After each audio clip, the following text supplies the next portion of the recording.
Hi കൂട്ടുകാരെ, എൻ്റെ പേര് രാഹുൽ. ഞാനൊരു പാട്ടുകാരനാണ്. ചെറുതായിട്ട് സ്റ്റേജിലൊക്കെ പാടും.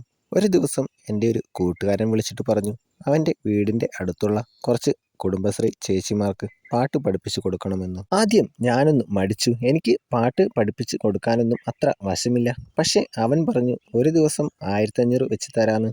അപ്പോൾ പിന്നെ ഞാൻ വേറൊന്നും ചിന്തിച്ചില്ല, സമ്മതിച്ചു.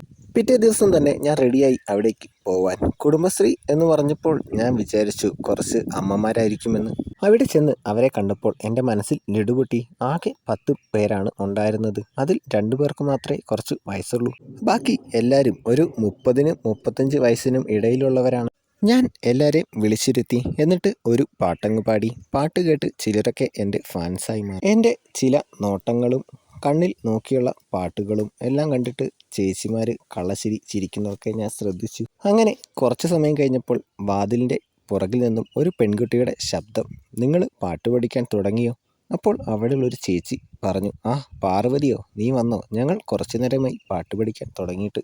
ഇതാണോ പാട്ട് പഠിപ്പിക്കാൻ വന്ന സാറ്? പാർവതി ചോദിച്ചു. അതേ എന്ന് അവിടെയുള്ളൊരു ചേച്ചി പറഞ്ഞു. ഞാൻ പറഞ്ഞു, എന്നെ സാറ് എന്നൊന്നും വിളിക്കണ്ട, ഉണ്ണി അങ്ങനെ വിളിച്ചാൽ മതി. ഞങ്ങൾ പരിചയപ്പെട്ടു. ഞാൻ ചോദിച്ചു, പാർവതി പാട്ട് പാടുമോ? ഇല്ല എന്നായിരുന്നു മറുപടി. അത് കേട്ട് അവിടെയുള്ള ഒരു ചേച്ചി പറഞ്ഞു, മോനെ, അവൾ ചുമ്മാ പറയുന്നതാ. ഇവിടെയുള്ള എല്ലാവരെക്കാളും നന്നായിട്ട് പാട്ട് പാടുന്നത് ഇവളാണ്. പാർവതി എന്തായാലും 2 വരി പാടൂ, ഞാൻ കേട്ടു നോക്കട്ടെ. പാർവതി പാട്ട് പാടാൻ തുടങ്ങി. നല്ല മധുരമുള്ള സ്വരം. സത്യം പറയാലോ, നല്ല അടിപൊളിയായിട്ട് പാടി. പാട്ട് തീർന്നു. എല്ലാവരും കൈയടിച്ചു. ഞാനും കൈയടിച്ചു. അങ്ങനെ ഉച്ചഭക്ഷണമെല്ലാം കഴിഞ്ഞ് വിശ്രമിക്കുന്ന സമയത്ത് അവൾ എൻ്റെ അടുത്ത് വന്നിരുന്ന് ചോദിച്ചു, ചേട്ടന് എത്ര വയസ്സുണ്ട്? എനിക്ക് 19 വയസ്സ്. എന്നെ കണ്ടാൽ എത്ര തോന്നും? ഞാൻ ചോദിച്ചു. പാർവതി പറഞ്ഞു, ഒരു 21. ഏയ്, ഞാൻ പറഞ്ഞു, എനിക്ക് 24 വയസ്സുണ്ട്. പിന്നെ പുളു, കണ്ടാൽ ഒരു 21, അത്രയേ ഉള്ളൂ. അങ്ങനെ വർത്താനത്തിനൊടുവിൽ ഞാൻ ചോദിച്ചു, പാർവതിക്ക് ലൈനുണ്ടോ? അവൾ പറഞ്ഞു, ഇപ്പോൾ ഇല്ല. ഞാൻ ചോദിച്ചു, അപ്പോൾ മുമ്പ് ഉണ്ടായിരുന്നല്ലേ? എക്സ്പീരിയൻസ് ഉള്ള ആളാണല്ലോ. ആ, ഒരാൾ ഉണ്ടായിരുന്നു. അവന് എന്നോട് ഭയങ്കര ഇഷ്ടമാണ് എന്നാണ് പറഞ്ഞത്. 6 മാസം ഉണ്ടായിരുന്നു. അതിനുശേഷം അവന് വേറൊരു പെൺകുട്ടിയെ ഇഷ്ടമായി. അങ്ങനെ അവൻ എന്നെ ഒഴിവാക്കിപ്പോയി.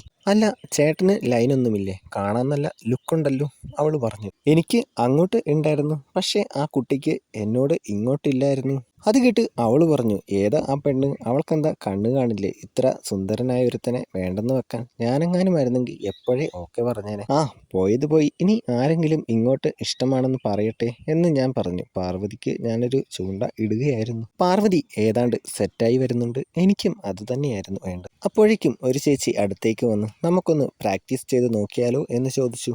പ്രാക്ടീസിനിടെ എൻ്റെ ഓരോ നോട്ടവും പാർവതിയിലേക്കായിരുന്നു. അവളും ഒളികണ്ണിട്ട് എന്നെ നോക്കുന്നുണ്ടായിരുന്നു.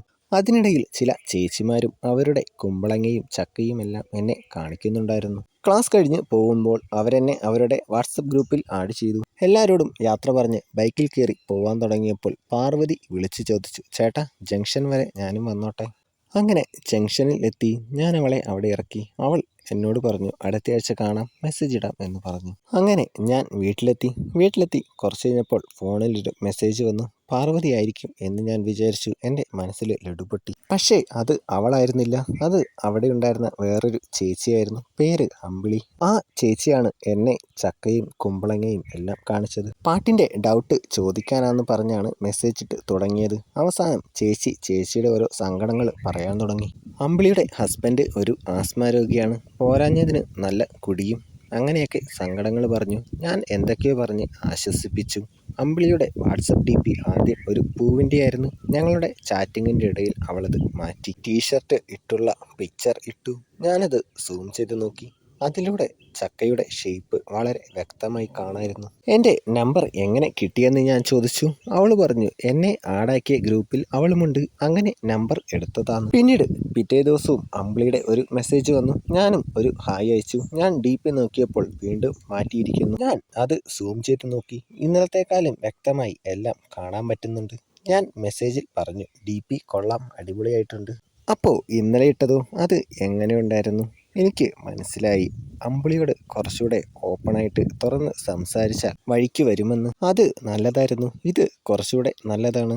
ആ ടാറ്റു അടിപൊളിയായിട്ടുണ്ട്. ആഹാ ടാറ്റു എല്ലാം കണ്ടായിരുന്നല്ലേ, അത് ഞാൻ സ്കൂളിൽ പഠിക്കുന്ന സമയത്ത് അടിച്ചതാണ്.